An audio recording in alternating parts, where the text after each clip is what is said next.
Hi, everybody, and welcome to the Late Night DeFi, the podcast where we look into evolving space around blockchain technology, decentralized finance, and cryptocurrencies, brought to you by EY and Blueshift, the portfolio-based decentralized exchange. I'm Igor Mikalev, partner and head of emerging technologies at EY Parthenon.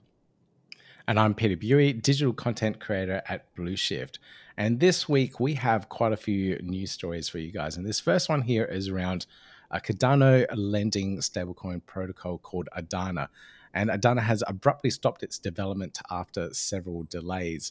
On the 24th of November, Ardana, a leading decentralized finance and stablecoin ecosystem building on Cardano, abruptly halted development, citing funding and project timeline uncertainty. The project will remain open source for builders while treasury balances and remaining funds will be held by Ardana Labs until another competent dev team in the community comes forward to continue the work. So this one's quite interesting. It hit the Cardano community quite hard because a lot of people were quite waiting in anticipation for this particular project. And it's really unfortunate that this one seemed like quite a little bit of a failure and mismanagement in regards to how the project was funded and control of its funds. And it's not easy to create a stablecoin that would be legitimate and properly decentralized. So, however, I'm sure that Cardano's ecosystem will be seeing a creation of a stablecoin somewhere soon because that's definitely necessary for protocols on Cardano to work efficiently. Well, there are definitely other stable coins in the ecosystem that's going to be coming very soon. So we have something else to look forward to that in the Cardano ecosystem. In other news here, we have the continued fallout from FTX. And this one here is around BlockFi. And it turns out that BlockFi owes 1 billion in just to three of its largest creditors in its bankruptcy filing. So BlockFi owes more than 1 billion to three of its largest creditors, including 30 million it has to yet pay to US Securities and Exchange Commission as part of the $100 million settlement that was announced in February, according to the company's bankruptcy filing. So that is quite a lot of money that they owe, and I don't know if they'll ever be able to pay any of that money back. Quite an example of how a centralized finance entity can be mismanaged in the worst way possible.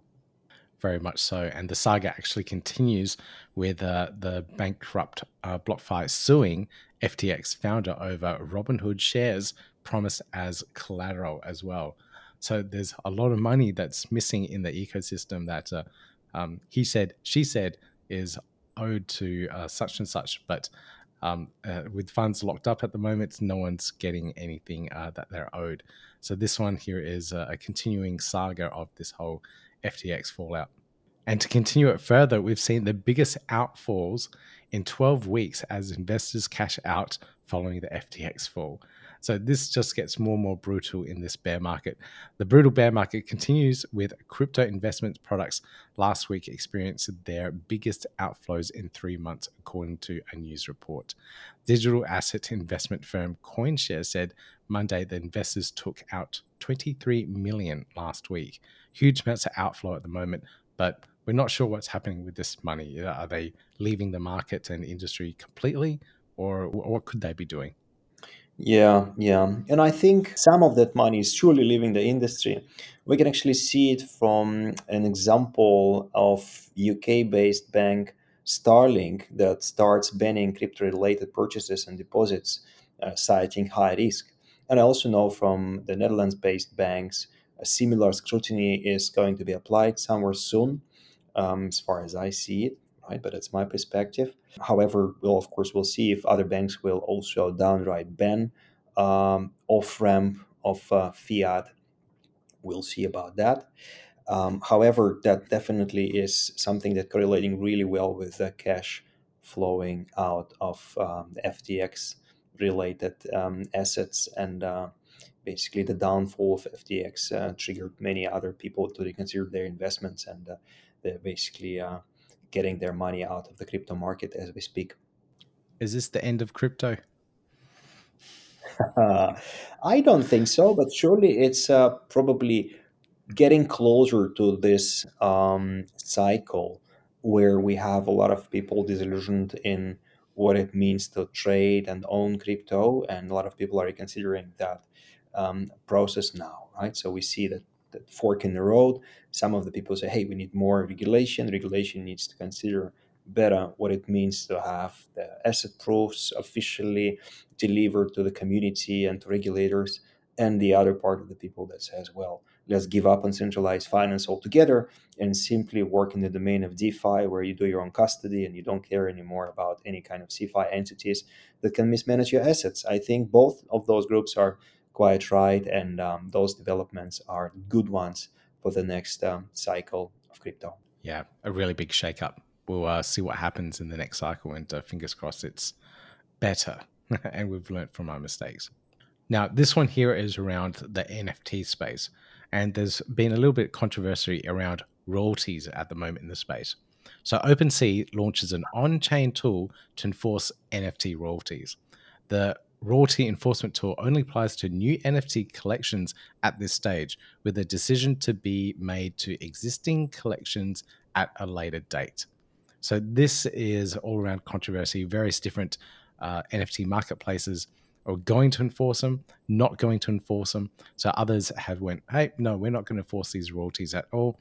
It's completely up to the project to control and manage all those aspects.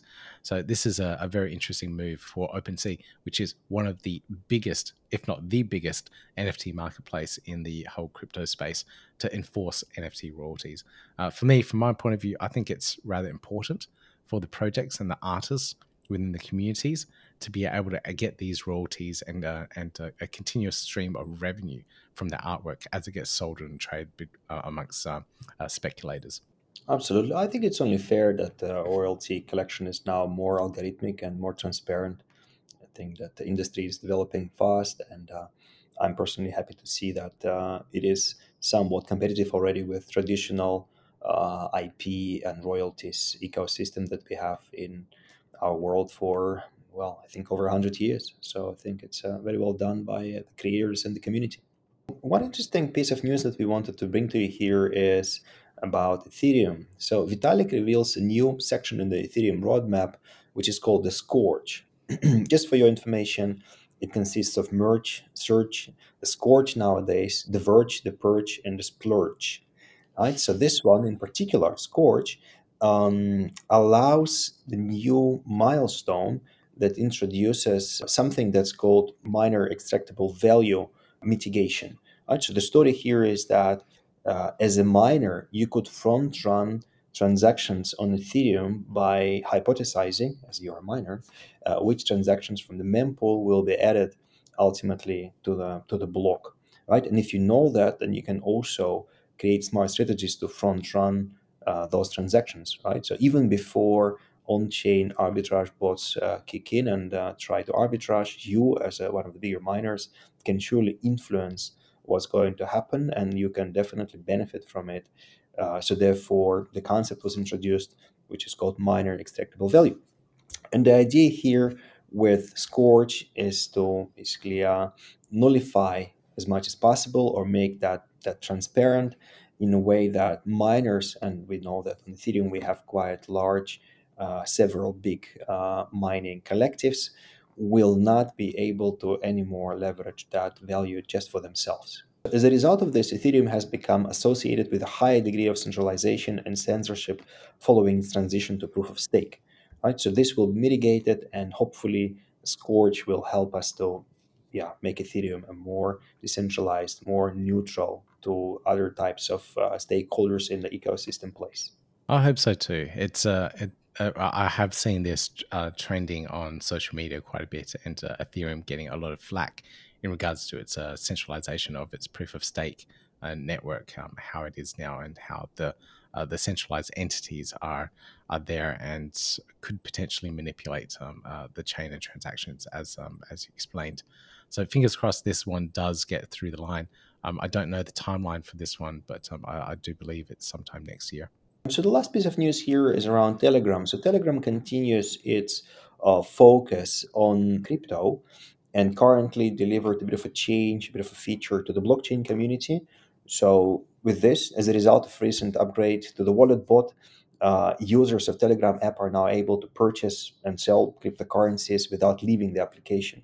It's pretty cool. So with this kind of wallet bot, which actually is developed by Ton, so Telegram Open Network community, people can buy, sell, and trade their token, so Ton. However, now it was extended to other types of cryptocurrencies, which is quite useful. And then developers and users that are interested in crypto will be able to natively in Telegram deal with their purchases, sales, and exchange. It's pretty cool. I think it's a brilliant user experience. A lot of the crypto communities are based in Telegram. They have all their announcement channels, they have their community channels, it's all in Telegram.